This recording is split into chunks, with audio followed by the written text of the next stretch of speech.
નમસ્કાર મિત્રો. કોમેન્ટ એ ફેસબુકનું એક અગત્યનું અંગ છે. એના વિશે થોડુંક જાણીએ. આપણે બધાને કોમેન્ટ કરીએ છીએ, good night, morning, happy birthday, એ બરાબર જ છે.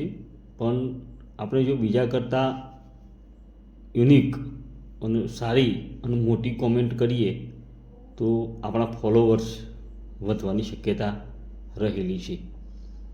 કેટલીક વખત એવું બનતું હોય છે કે એકની એક કોમેન્ટ આપણે આખા દિવસ દરમિયાન અલગ અલગ કરીએ જુદા જુદા પોસ્ટ ઉપર, તો કેટલીક વખત આપણું કોમેન્ટ સેક્શન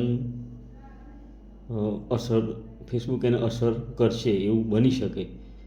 પણ જો આપણે સારી કોમેન્ટ કરીએ તો ચોક્કસથી આપણા ફોલોવર વધે. બીજા કરતાં યુનિક કોમેન્ટ કરવી જોઈએ, જેથી ફેસબુકમાં આપણે બીજા કરતાં અલગ રહી શકીએ.